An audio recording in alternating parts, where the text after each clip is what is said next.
Hello, everybody. Welcome to the special edition of the Kyle Suggs Show. If you've been under a rock, you understand that there's been a situation with President Trump. He was attacked and nearly assassinated yesterday. And I wanted to spend some time here. I brought Nicole into the program to talk about this. She is my go-to person, especially when breaking news happens.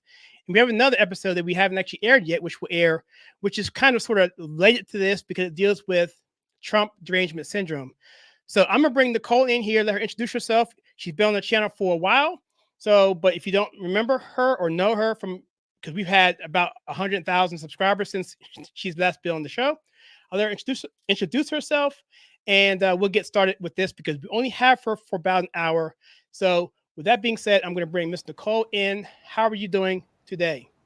Hey, Kyle. So good to be here. I'm doing better than I was yesterday.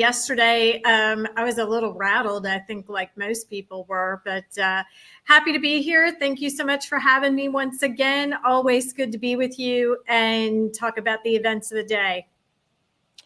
Yeah. So let's just start. Again, I only have you for an hour, so I want to make sure we get as much in here from your perspective as possible. We're going to cut through all the semantics, whatever, just cut right to it. Okay. So obviously, when I heard about this, I was shocked, but I'm going to go off and talk about my perspective after the hour is over. So enough about me. When you first heard this, how did you find out, and what were you doing, and what was your take on everything as it happened? I am on vacation right now, actually, and I had just gotten done from going on a big walk outside. So I came back in the house, it's humid and sweaty and awful in North Carolina right now, very close. It had been after a day of nothing but rain here at the coast. And I had just hopped out of the shower and basically my phone exploded. I was getting all of these texts and my phone was just going off from people calling and texting. And that's pretty much how I found out. I came into the place that I'm staying, fumbled with the TV to try and figure out how to turn it on. And the minute that I saw the replay of the assassination attempt, I think we're allowed to call it that now, I started crying, to be honest, completely transparent. It made me just scared, and I started crying and was just speechless, which is kind of rare for me. But just I just couldn't believe. But at the same time, I've been calling this for 6 months. I don't want to armchair quarterback it, but I have said to more than a couple of people, I hope this man survives long enough to get to Election Day, because I feel like the temperature has just really increased around him in terms of the Democrats just going after him and literally putting a target on his back. So that's how I found out, and I lost my appetite. I was supposed to go to dinner last night. I had a place that I wanted to try near where I'm staying, and I just decided I can't eat. I lost my appetite. I felt sick. And so I just stayed in and watched news until basically I fell asleep. And I woke up today thinking, oh gosh, what is going to happen today? Everything has changed. Everything has changed, in my opinion. So that's how I found out, and my initial reaction to it.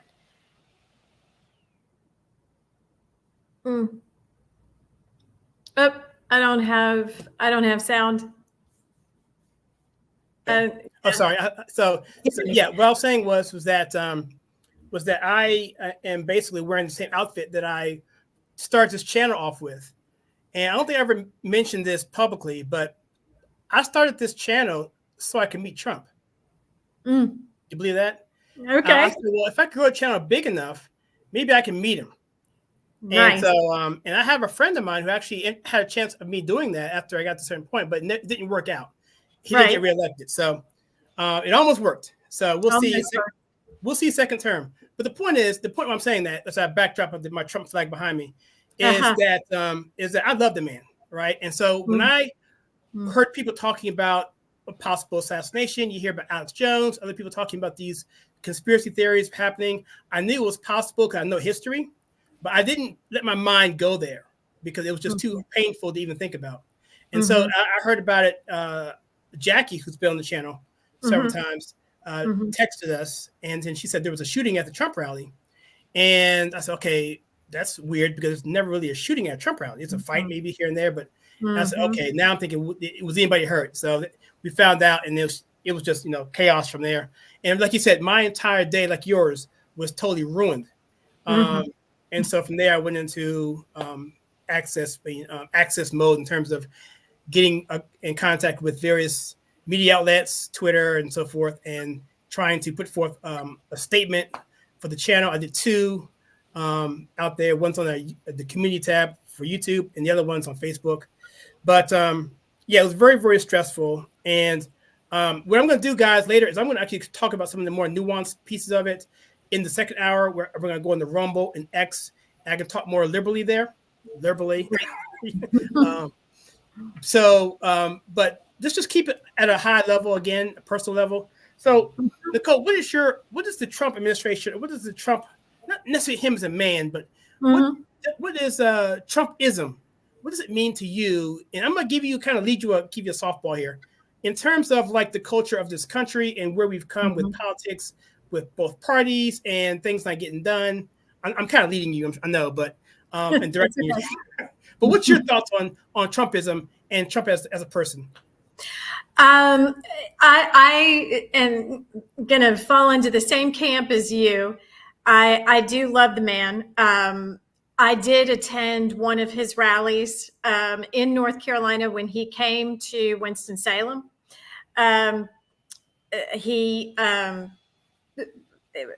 It was nothing but just, I can't explain the excitement, and just the energy was so palpable when he was there. I took my son at the time. He was, I think, 16 or 17 years old. So I really just love what the man has done. We have had no better economy. We were energy independent. We had an outstanding foreign policy during his time in office. This country was amazing. Black people's lives got better. Brown people's lives got better. A high tide raises all boats, right? So we were all doing really, really well. And this country was just on a complete tear economically.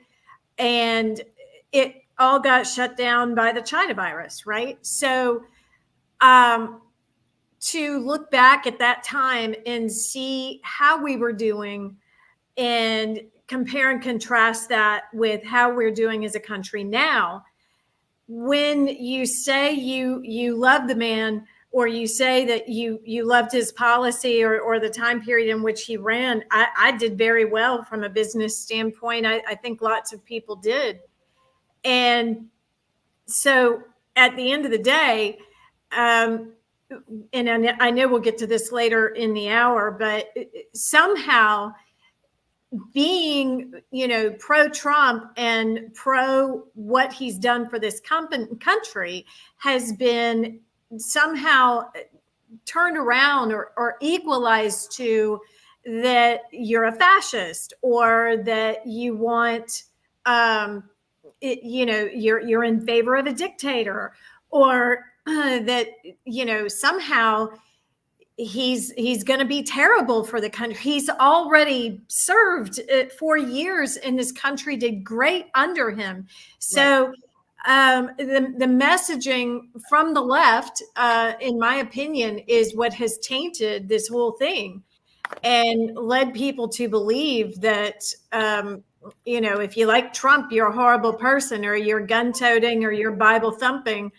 And maybe I am, but that doesn't stop the fact that I still, will vote for the man, and actually, what do they say? Party before politics, right? So, I will, vote for the party, definitely. But to me, he is a unique individual. In lots of he is not flawed. I mean, he has his flaws. He's a human being, but I do think he knows how to govern this country.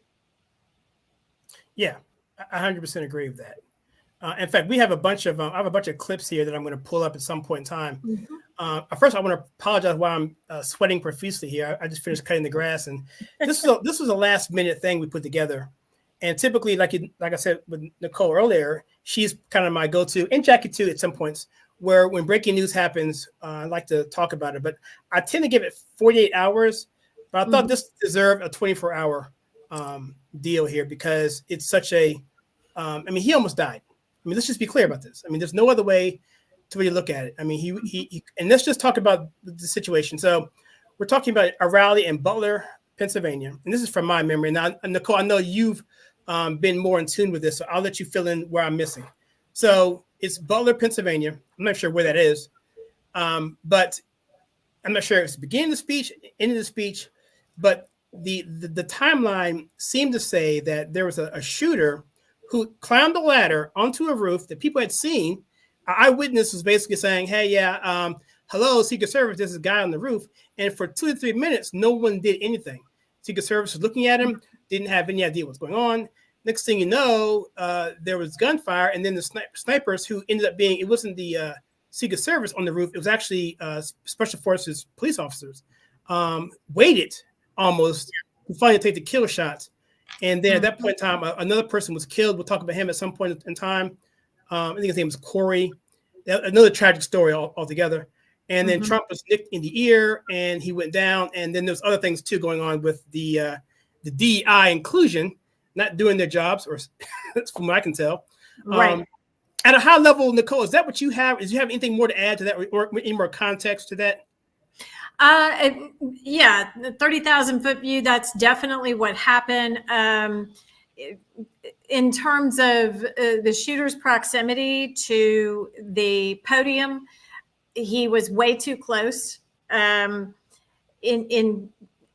was way too close to have been allowed to have infiltrated or gotten in. It should have been 1,000 yards out, and he was 150. I mean, it's really, and we can go over what I think. Everybody's a Secret Service agent, right? The day after something like this happens. So I don't pretend to have any, unique knowledge of security issues, et cetera. But having watched as many hours of news as I have, it's very glaring at this point what did not go correctly. I believe Butler, Pennsylvania is about an hour or so from Philadelphia, because that's about how long it took them to get Trump to the hospital. An hour. Yeah, it was about an hour away. So yeah, that's, from what I can understand. And it looked like, your typical Trump rally. And really, they've gone outstandingly well so far.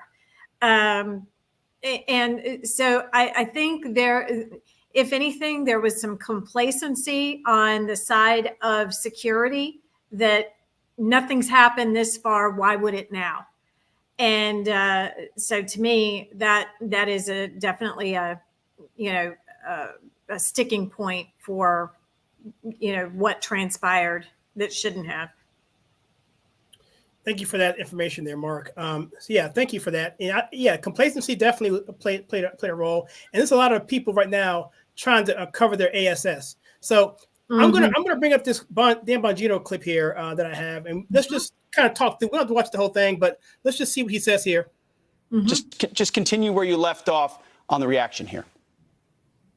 So again, open security questions right now, and this is why again I think the Secret Service, the PR, Anthony Guglielmi, has to be very careful about what they put out. You know, he says in his X post, and you can read it yourself. You don't need to hear it from me.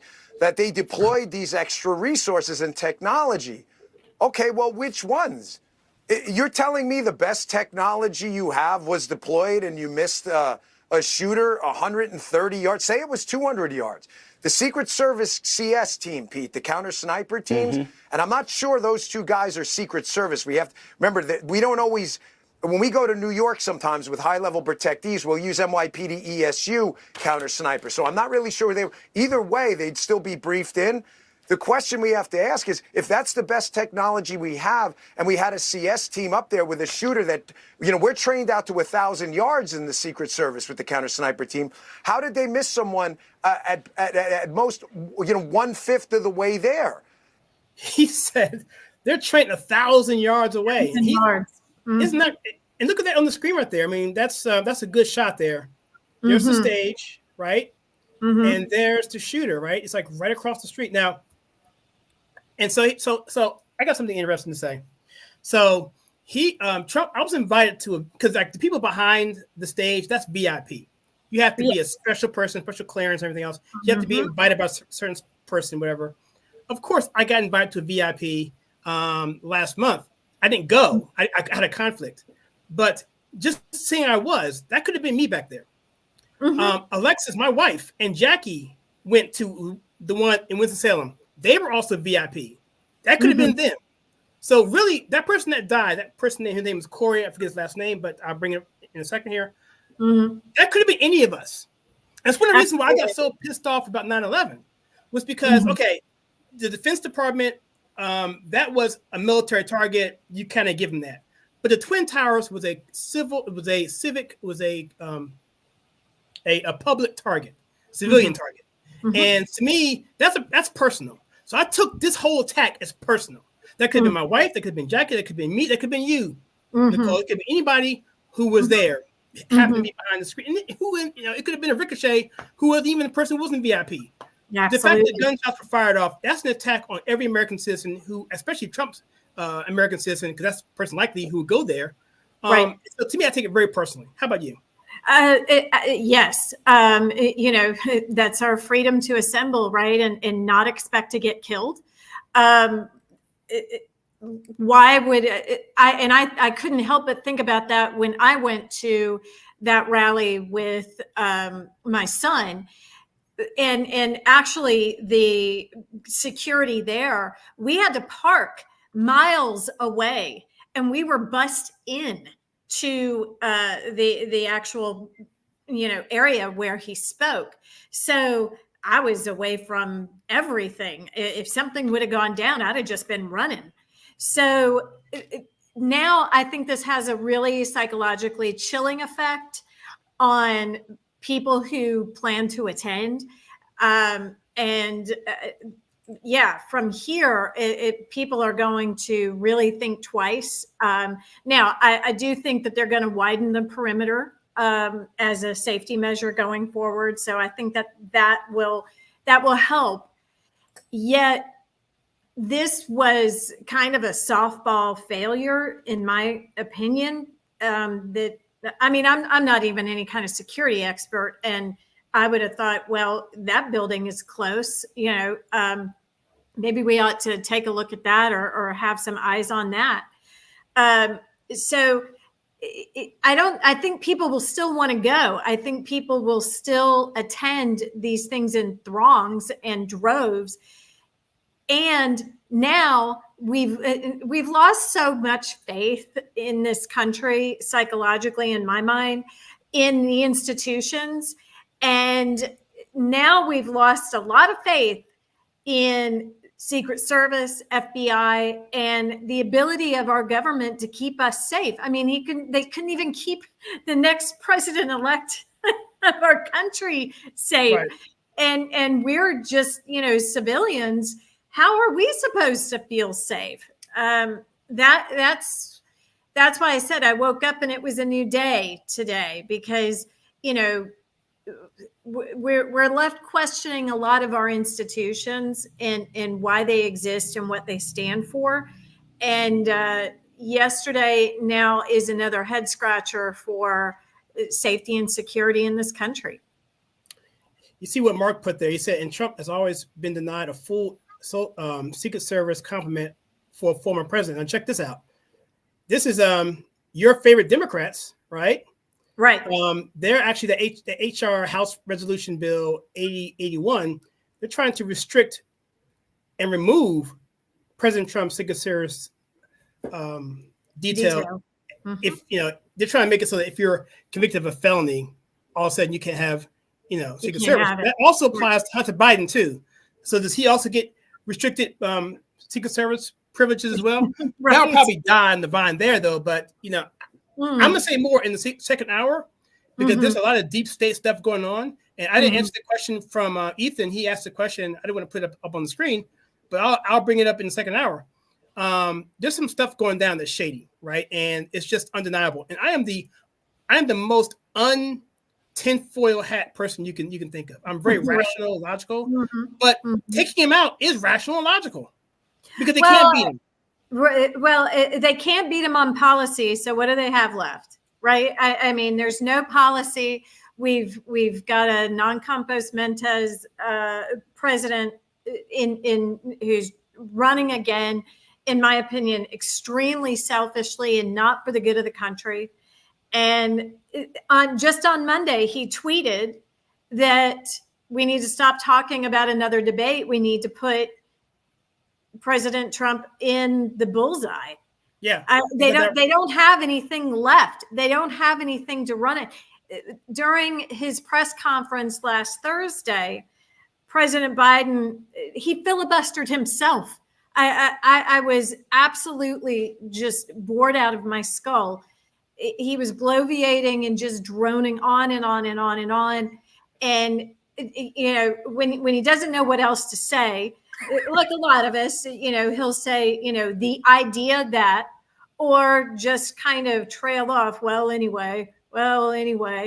And how many times did we hear that? I mean, surely somebody had a clicker or, we could play a drinking game that every time he said, the idea, that we all had to take it, we'd have been drunk, 20 minutes in. So they don't have anything else to run on. You're exactly right. So, but at the same time, you can't ratchet up this rhetoric and now it's the whataboutism because the left is saying, well, think about the rhetoric on January 6th. But that did not, we didn't have an assassination. Within 20 minutes, the next president of the United States was inaugurated. We didn't have a situation like what we had last night. So don't talk to me about this rhetoric. And the rhetoric that we have now, in my opinion, is psychologically devastating. It is, you can't expect someone not to take matters into their own hands, given what this current media has purported to make this man out to be, that he clearly is not. But they slow clap media, you've done exactly what you set out to do, in my opinion. They really did. And I'm going to read a statement that I did in a second here, not now. But what you were just talking about there, about the J6, well, that's basically just a misnomer. That's a red herring, a false narrative. There's no way in the world people without guns, without armored personnel carriers, without supply lines, without organization, without structure, without some air cover are going to go into the most fortified city in the world and take over during inaugurational period. It's not going to happen. No. So that's just a false narrative. But Abraham Lincoln, when he was assassinated, that was supposed to be a coup d'etat. It wasn't just Lincoln. It was going to be Seward, his Secretary of State. It was going to be Grant, who just won the war, and it was going to be Vice President Johnson. But the only one that actually happened to get killed was actually Abraham Lincoln. And what's interesting is most people don't know this. I'm a big historian and Ethan knows because he and I were there at Ford's Theater when he was in town from England. He came over. So, but I didn't tell Ethan this, but when Lincoln was in his box, so if I'm sitting here, the stage is down to my right, okay? Mm-hmm. And so what ended up happening was Booth came up to his left, all right? Mm-hmm. And so at the last minute, Lincoln turned his head this way to his left, looking down this way. So the bullet came to the back of his left ear, out through the cranium, and then lodged behind his right eye. The point is, as Lincoln hadn't moved his head, he might have survived it. It might have grazed off his head, and him being 6'3", 215 pounds, he would have whipped his tail. And so, but for Trump, he did move his head. He did, and supposedly in 2 inches could have cost him his life. And so, I guess what I'm saying is that I got a picture on the screen here. This is J13, all right? I'm sorry, I don't use bad language here, but screw you guys, all right? This J6 crap. J13 is what we need to be focused on, because that truly would be considered not necessarily a coup d'etat because he was the president, but he's a former president and he's taking over basically the future of this country in terms of how it's being led and his policies that would be in place and the millions of people that would benefit from him being in office. So don't give me that J6 crap. J13 is what we need to focus on now. Absolutely. Absolutely agreed. And, a 20 to 40 minute interruption where people, meandered their way through the Capitol building. And the only person that was killed was Ashley Babbitt, and that was by, the Capitol's own security detail. So that was indeed the most peaceful protest that you could imagine. So to equivocate J6 with J13 is it's a straw man argument. I don't buy it. Yeah, you mentioned the tragedy that happened at J6, but this is what happened on John 13th. His name is Corey. I don't have his last name in front of me here. It's on this screen somewhere if I can find it. But he was a public servant. I believe he was in the fire department, I believe. He actually dove on his family to protect them. And while doing so, he was hit in the back of the head with one of the shots. No kidding. Okay. So, and they're talking about it here. Okay. I'm trying to get his name for you. I have a picture here. It's that's hard to. That's tough. Hard to deal with. And he's our age, right? You don't go to one of these rallies thinking that the end is near or even a possibility. And that is the other, if I can just touch on this too. So, because I have to be a big nerd, I'm a therapist. So, what we're looking at is trauma on multiple levels. So the actual trauma that Donald Trump experienced with an attempt on his life, right? Okay, let's talk about that. Yeah. A couple. And by the way, but before you get started, can I give you a background of what you do? Because we kind of rushed into it. And then from there, jump into the whole thing about Trump and his mental state during. Absolutely. Yeah, can do that. I am a therapist. I'm a licensed clinical mental health therapist, dually licensed in North Carolina and Florida.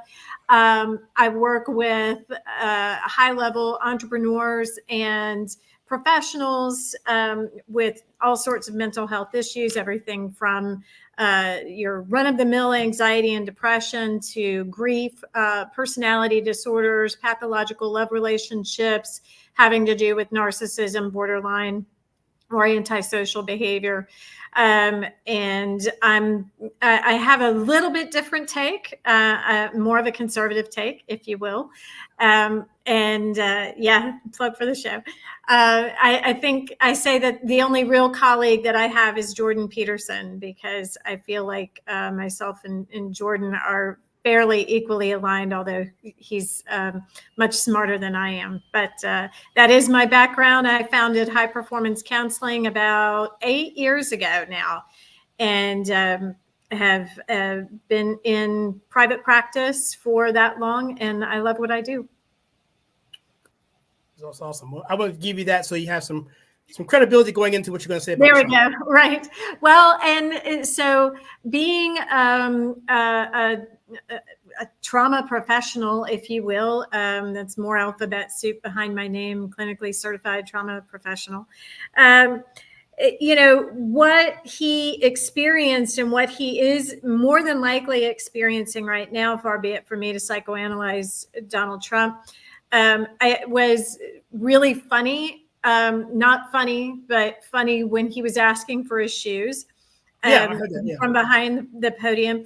When people are in highly, highly stressed situations, they tend to lose focus as to what the actual priority is.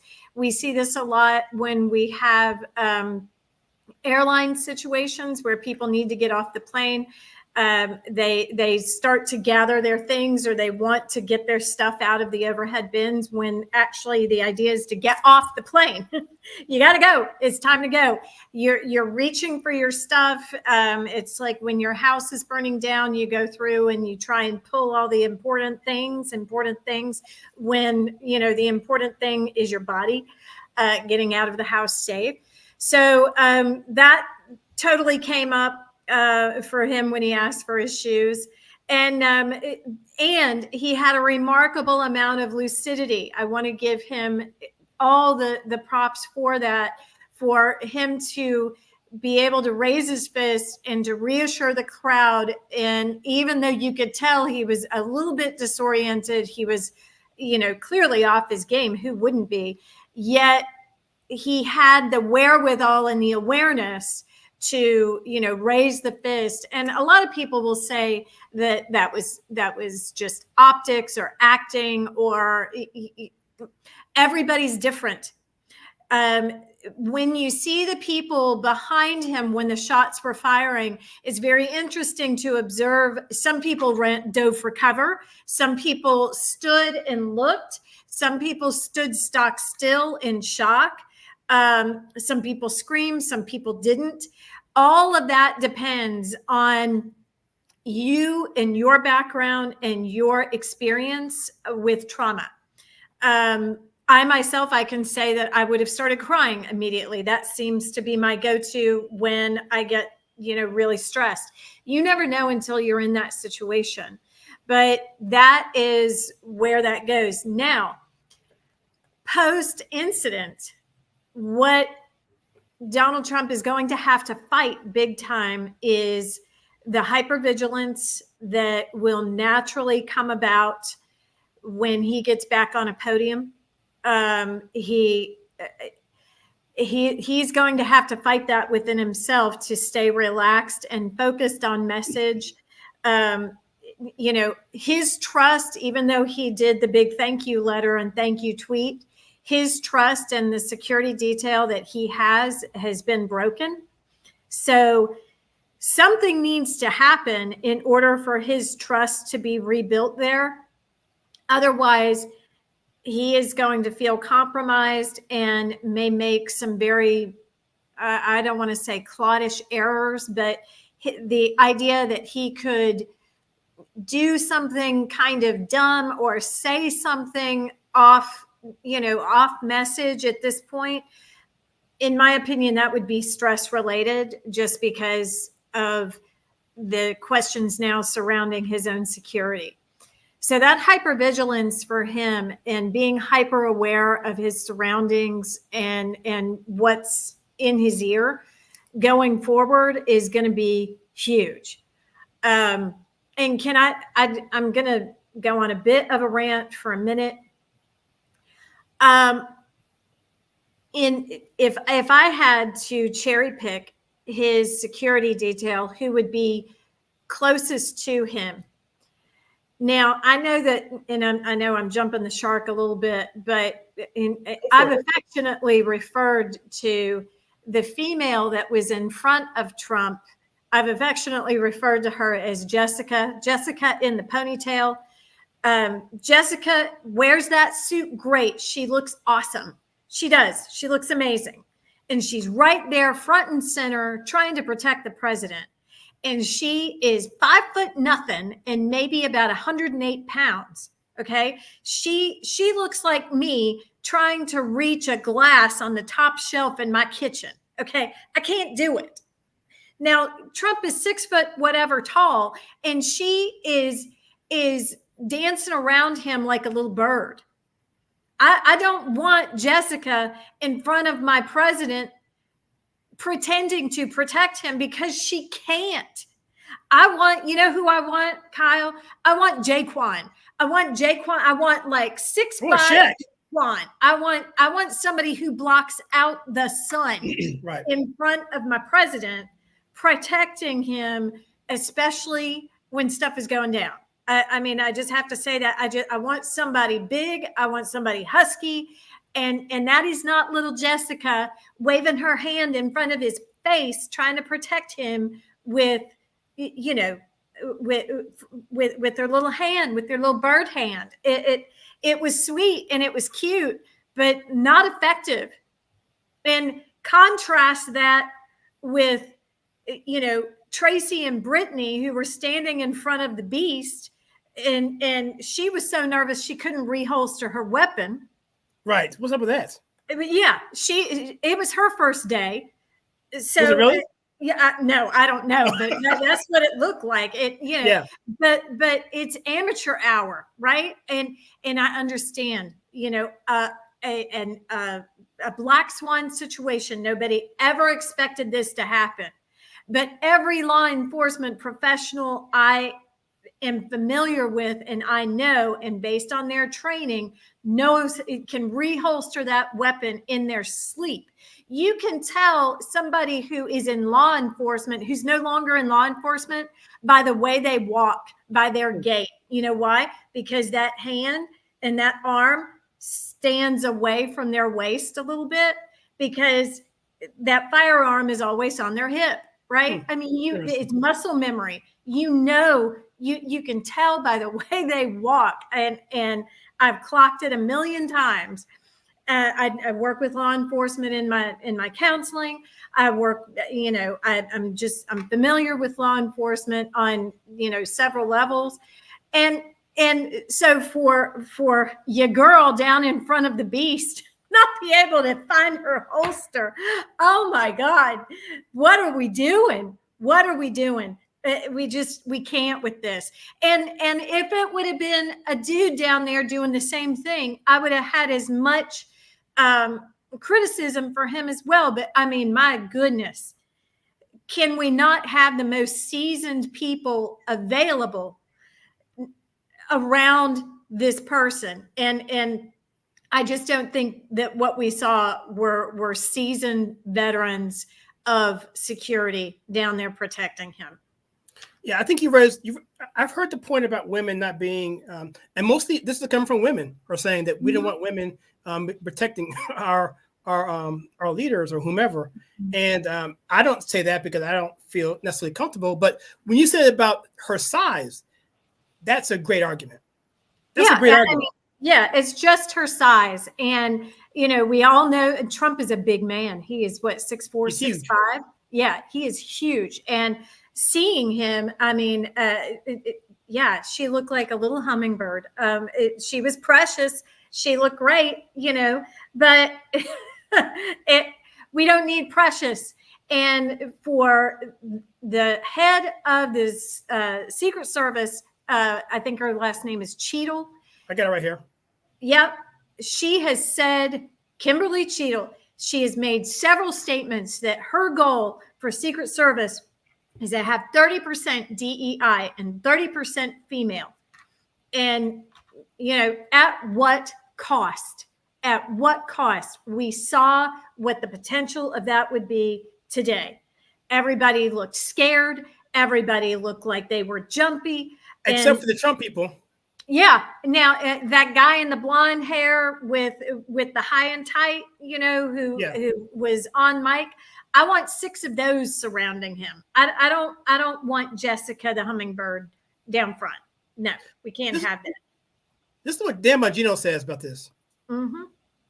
Mouth from multiple people, not just one. And I saw Congresswoman Waltz text this out before on X.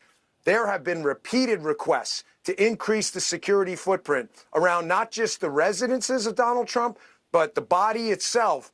And they have been rebuffed. Like I said, I can tell you actual quotes. The Secret Service directors completely failed and candidly should resign today. Kim Cheadle has failed Donald Trump and honestly failed Joe Biden too. He's the president right now. Where's the DHS secretary? I mean, this is, you're blaming it on manpower? So just to be clear, we're a $4 trillion United States government and we can't fork over enough money to keep our people alive? And then you're sending out tweets like, oh, this is the best technology we have. Really? To let a sniper 150 yards away from the potential next president shoot a piece of his ear off? Pfft, that's your victory lap? Give me a break, man.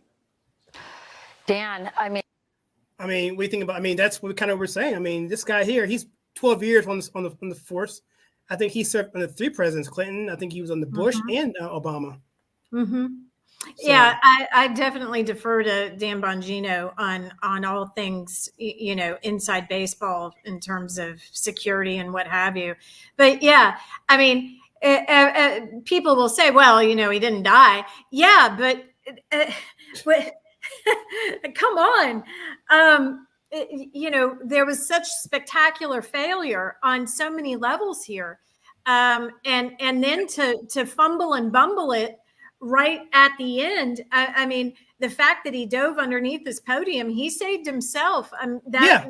The shield at the front was more than likely armor, and the bullets were whizzing by. I mean, hand to God, but God protects babies and fools, right? So today, or yesterday, that happened. I think I saw a video, and don't quote me on this. If I could be wrong, I thought I saw a video where it said that the podium was hit a couple of times. I'm not sure that's true or not. Oh, really? Okay. Someone could verify. That'd be great. But yeah, you're right. He had definitely saved his own life. But I want to bring up this guy here. I'm sure you've seen this video here of this clip of this guy. Eyewitness. I think. Well, you will see for yourself. The rally, right? We couldn't see him, but we could hear him. Mm-hmm. So we walked up, and probably 5 to 7 minutes of Trump speaking. I'm estimating here. I have no idea, But we noticed a guy crawling, bear crawling up the roof of the building beside us, 50 feet away from us. So we're standing there, we're pointing at the guy crawling up the roof. And he had a gun, right? He had a rifle. A rifle. We could clearly see him with a rifle. Absolutely. We're pointing at him. The police are down there running around on the ground. We're like, hey, man, there's a guy on the roof with a rifle. And the police were like, huh, what? Like they didn't know what was going on. We're like, hey, right here on the roof. We can see him from right here. We see him. He's crawling. And next thing you know, I'm thinking to myself, why is Trump still speaking? Why have they not pulled him off the stage? I'm standing there pointing at him for, 2-3 minutes. Secret Service is looking at us from the top of the barn. I'm pointing at that roof, just standing there like this. And next thing you know, 5 shots ring out. So you're certain that the shots came from that guy on the roof? 100%.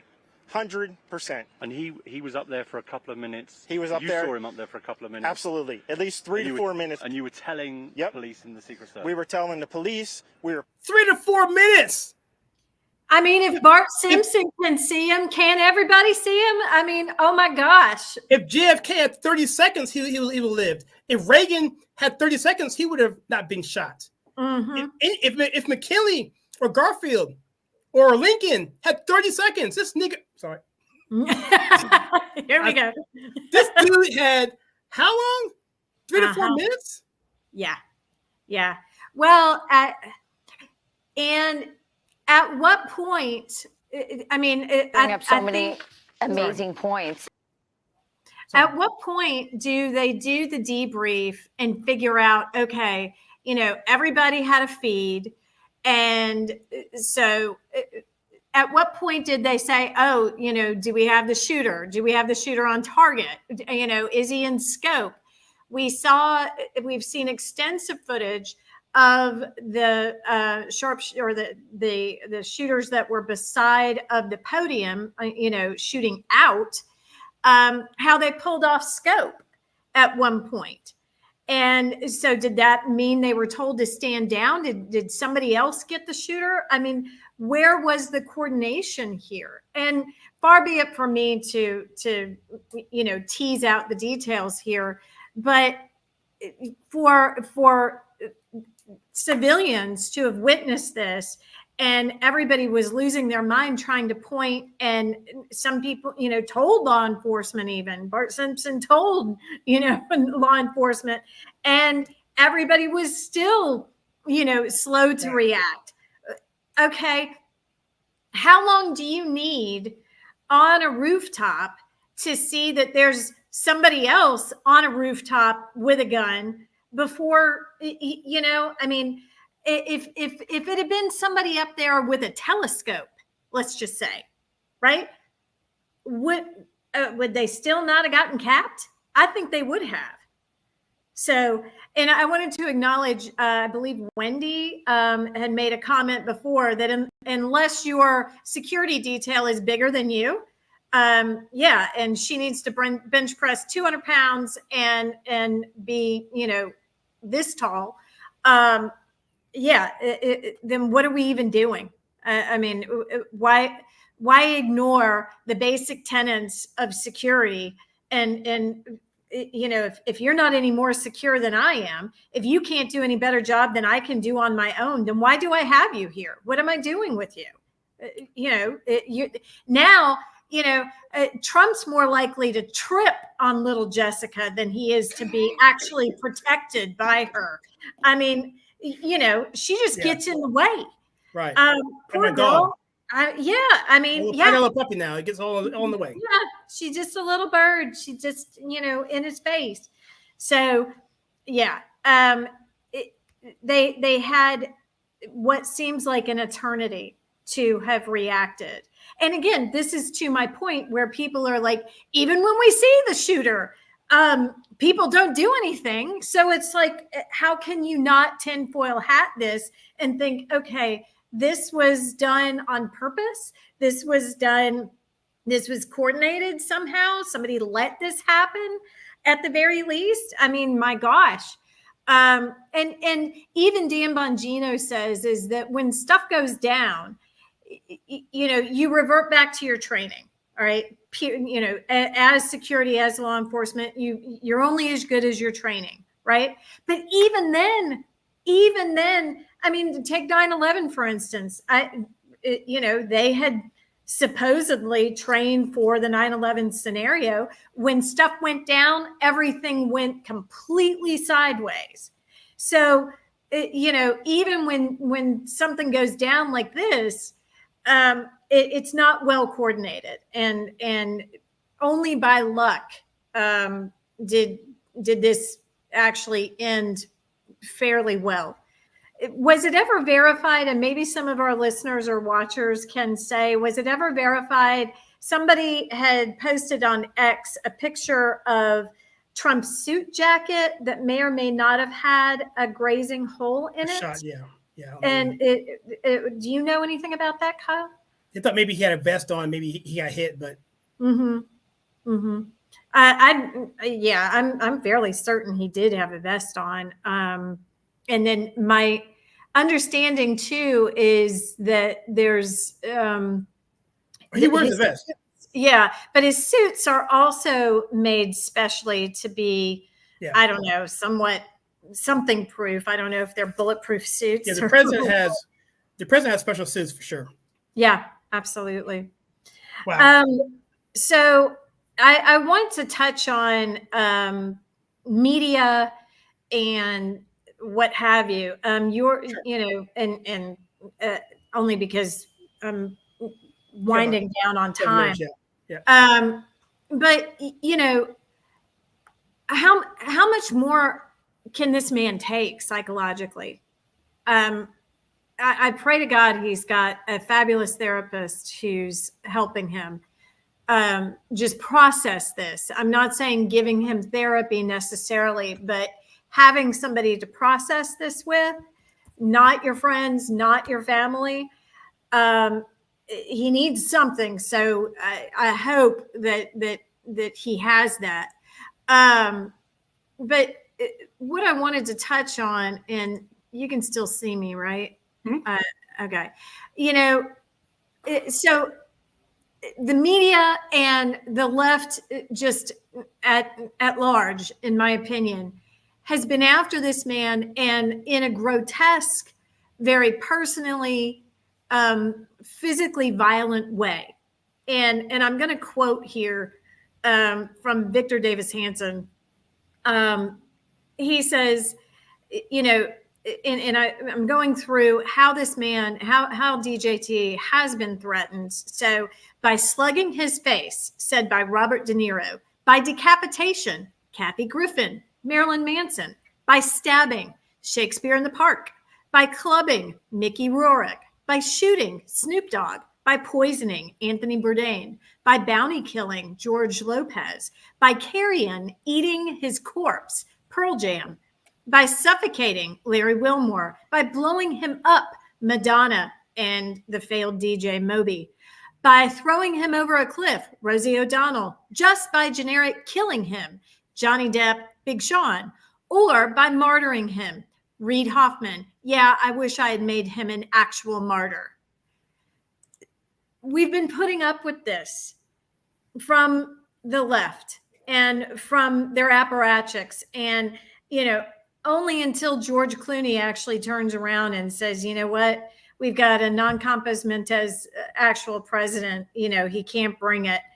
But he doesn't exactly turn around and endorse Donald Trump. And I think we're going to see that. I think these people who have been closeted or on the fence, now they're going to turn around and say, you know what, enough's enough. Who came out?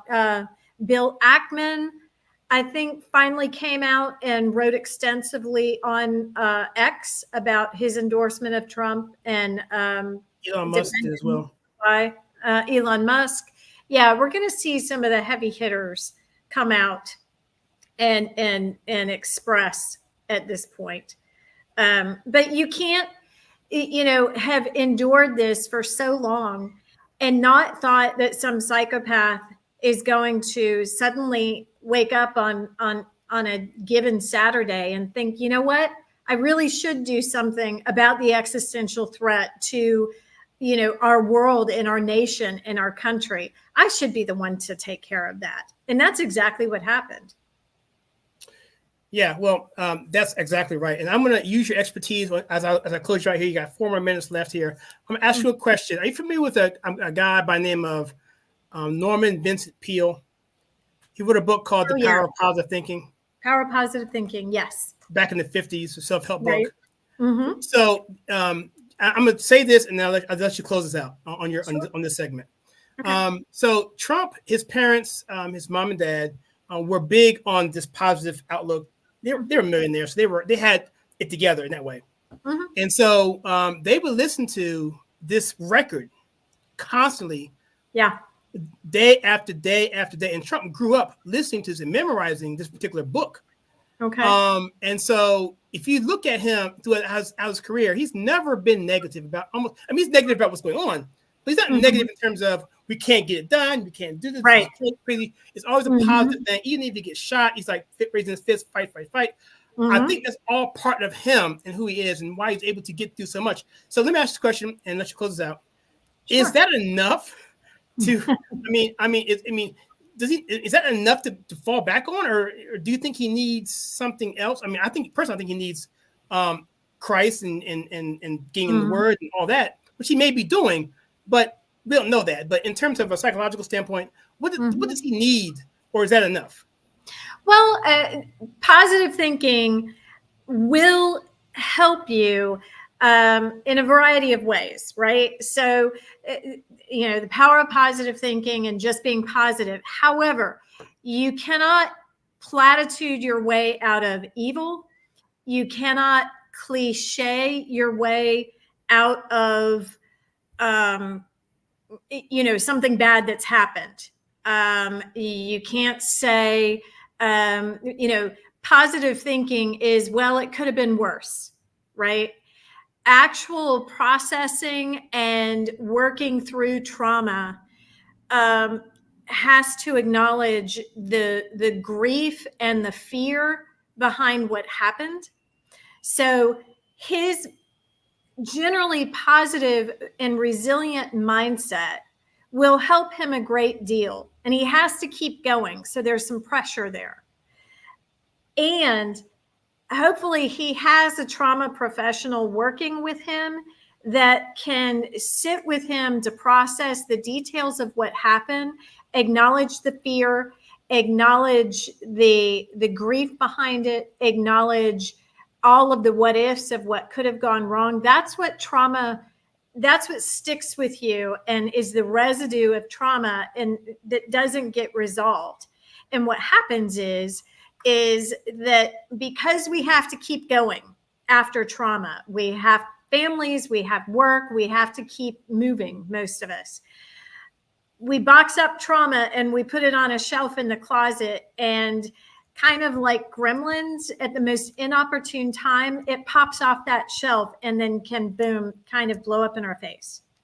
So being able to process your trauma, make sense of it, make meaning out of it, and be able to move forward is, really where he needs to go with this. Although, because of his mindset to begin with, and that's why, different soldiers experiencing traumatic events in combat, some will process them and be okay and be able to live somewhat normal lives afterwards. Some people are done. They're completely done.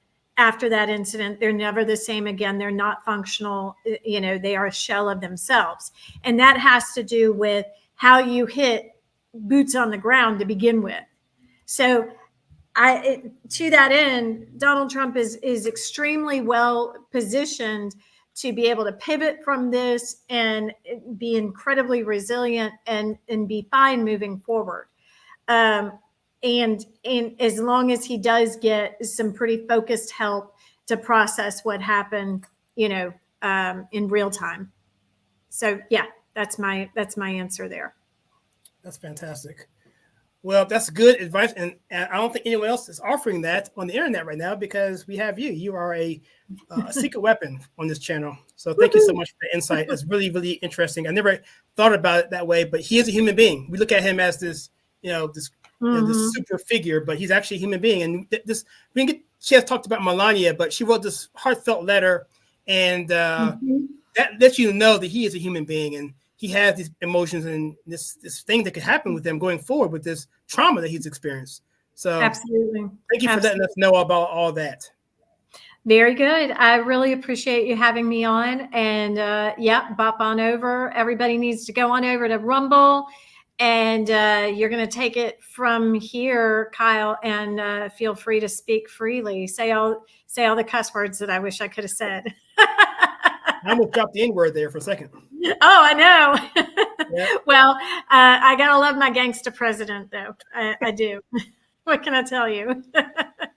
All he needs to do now is drop a mixtape, and he's completely gangster. Well, 50 Cent's all over it. 50 Cent is all over it, so maybe that'd be cool. Awesome. All right. Thank you so much, sir. Have a great rest of the weekend. You too. Thank you so much, Nicole. All right. Take care. All right. That was Nicole Kaufman, our right therapist. And like she said, and I said earlier, we are moving over to X and Rumble in the second hour. I'm going to go through some of the comments here real quickly to make sure everything's cleaned up, because over there, it's kind of harder to interact because there's not a direct correlation with StreamYard and Rumble and X quite yet. So you can't comment and I can't display it on the screen. Once they get the integration points for Rumble, that will be able to do that. But for now, you can't do that. You can only comment in the comment section on Rumble. So let me go through some of the comments here and give acknowledgments for people who've been on this live stream. This person here, Ron, I have glasses on me right now, so I can't see very well here. Ron DVU 59. The Secret Service is more concerned about dropping her Ray-Bans than protecting Trump. The lady Secret Service is more concerned. I didn't see that part of it, but I 100% am letting you dictate that, because I don't doubt that at all. Because from what I've seen so far, it's really not a good optics, to say the least. Wendell Young, thank you so much for coming on here. Yes, she is an awesome therapist. She does remote. So if you're in the states of Florida or North Carolina, you can absolutely take her up and her services. And Mark Jackson, as always, thank you so much for your insight. You're amazing. I love you, brother. Let's get up soon via email. And who else do we have? Rick, I hope I say this right, Callan or Callan. Thank you for your input there as well. And of course, Ethan Winstanley, my buddy over in the UK. I'm going to answer your question that you put there. I'm looking at it right now, Ethan. Well, I'm not going to answer it. I'm going to try and answer it. Dealing with some of the deep state elements of who is behind all this and what the heck happened. So it looks like that's all we have for this particular hour. So what I'm going to do right now is I'm going to put up a clock, and we will take about a 5-minute break. And when we come back, we will only be on X and our Rumble, and the website's there. If you remember, let me put them again so you can see them. So Rumble is rumble.com/the conservative take, and X is x.com/TCT_USA. So hop on over there in a minute, and I will see you there. And again, thank you everyone for this very important live stream. And I learned a bunch, especially from Nicole. And I'm still trying to process all this because this is still traumatic. I think for all of us, I wish I'd asked her about this. And I'll ask Nicole in our little private chat session, how this affects people like me, like you, who are following this person for at least me now, really all my life, because Trump's been part of my life, because back in the 80s and the 90s, he's always been just this dude that everyone kind of liked. But then when he became president, he became way much more and more personal, because the things that he can put in place and lead affects us all in terms of our quality of life, the quality of our kids' lives, grandkids, so forth, the security of our country, the preservation of freedom around the world and in this country, and the preservation of our human rights that are given to us by God. It's entrusted into our leaders. And unfortunately, many of our leaders don't take that very seriously and don't have the courage enough to push back on the elements that want to push us back pre-Magna Carta. So, all right, guys, I'm Kyle Suggs. This is the Kyle Suggs Show. We will be back in about 5 minutes. Go over to Rumble and X, and I will see you there.